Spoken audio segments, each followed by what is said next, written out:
Welcome back to Hannity. A brand new book is exposing some very disturbing new details about the Clintons. Guilty as Sin by Ed Klein is out in bookstores tomorrow. Ed joins us now, along with the author of Putin's Master Plan, former Clinton pollster, Fox News contributor Doug Schoen. By the way, they just released this statement, let's see, about Ed Klein's writings have been shunned by all but the extreme fringes of the internet, and anyone who claims to be a legitimate media outlet should be ashamed to report it.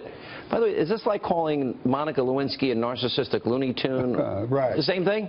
Or drag a dollar bill through a trailer park? It's kind of the same, right? If they had any real proof that this was wrong, they should bring the people forward and say, no, I didn't tell Klein that. But they never, ever do that. All they do is throw mud at you. But your background as a real reporter. You were the I was the managing editor-in-chief of the New York Times Magazine, the foreign editor of Newsweek. What happened to you? I mean, you became normal. You grew out of that liberalism, I guess.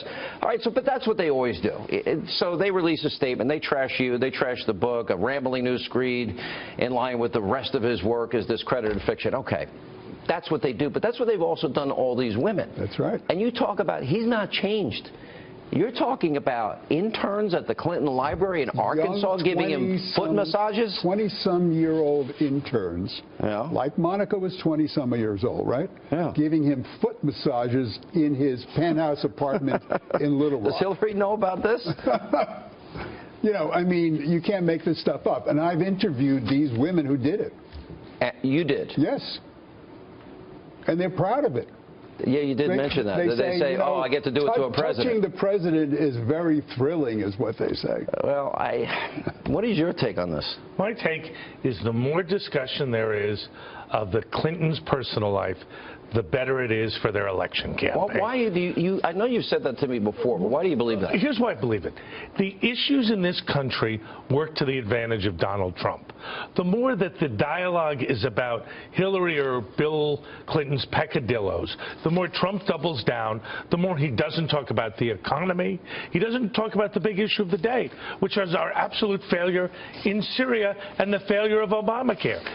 But these are legitimate issues. One of the big issues you deal with in the book, Ed, has to do with Hillary's health, and it's far worse than what we know. And that, for example, you think first of all, you confirm she has arrhythmia? Arrhythmia. And a bad heart valve? She has a heart valve problem that the doctors wanted to replace the heart valve, and she didn't do it because she was afraid that it would leak out.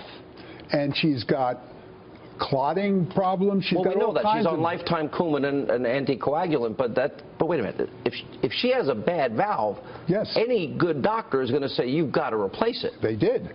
And she said no, because she was worried that if she had, it would leak out, that she had a surgery, and that would somehow undercut her presidential race. In the book, you also talk about her going and having privacy within a New York hospital. Like they sneak her in the back, underneath, I guess underneath the hospital to a private area? They do that for a checkup, yes. Okay. But here's the thing.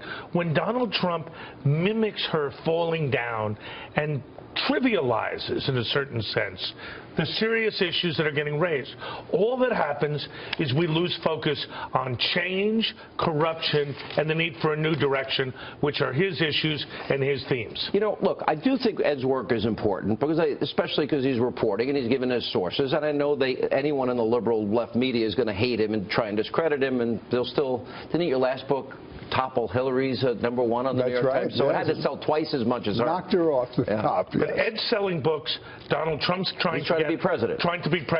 Different goals, different responsibilities. See, I agree with you. I think it's got to be substance. She'll raise your taxes, I'll cut your taxes. Obamacare will be repealed or you keep it. Right. You're going to vet refugees or not. You're going to say radical Islam or not. You're going to become energy independent or not. You'll secure the border or not.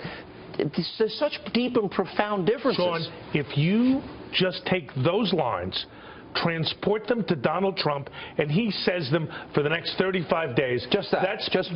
She'll do this, I'll do that. Right. That's better than anything Donald Trump has done on the campaign trail in the last 10 days. I'd also tell him to talk about the worst recovery since the 40s, lowest labor participation in the 70s, 12 million more Americans on food stamps, 8 million more in poverty, look, if doubling of the debt. Donald Trump, Steve Bannon, and Kellyanne Conway are watching this segment, they should memorize what you've said because it's the most important thing they could bring. Well, you know, nobody listens to me.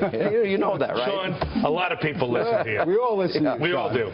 Do you agree from the political sense Doug's right? Because I actually think he's right. I think he's right up to a point, but the fact that she is so corrupt and That's that important. everyone understands that she's corrupt. And that is not a small matter. Where is the narrative? I'll give it to you. All right, for example, she attacks him in the next debate. She's attacked him today. Okay, but in the next debate, when they're side by side, and he should turn and say, let's say she brings up his taxes or tax returns or what he said 20 years ago about a woman. All right, I just turn to her and say, Hillary, I know you want to go down in the gutter and talk about those things because you don't want to remind the American people you left 4 brave Americans to hanging out to dry in Benghazi. If I'm president, I wouldn't do that. Right, and we heard nothing like that in the first debate. That's called a pivot.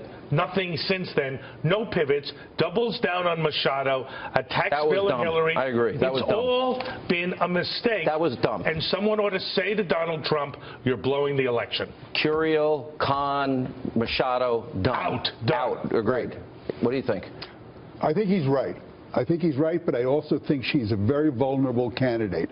And I think he needs to continue, in addition to what Doug is saying, remind everybody this is a corrupt woman because the American public understands. I think they all know corrupt. she's corrupt and dishonest and a liar and untruthful. And by the way, her policies are bad. It's basically doubling down on stupid, which is Obama's policies That's right. for the last 8 years. And what will we have if she's in the White House? Yeah. More scandals, more corruption. You're right. And you'll have a less good quality of life. That is the key issue That's for the change American you're talking people. about. That's Change in corruption. Correct. All right, got it. All right.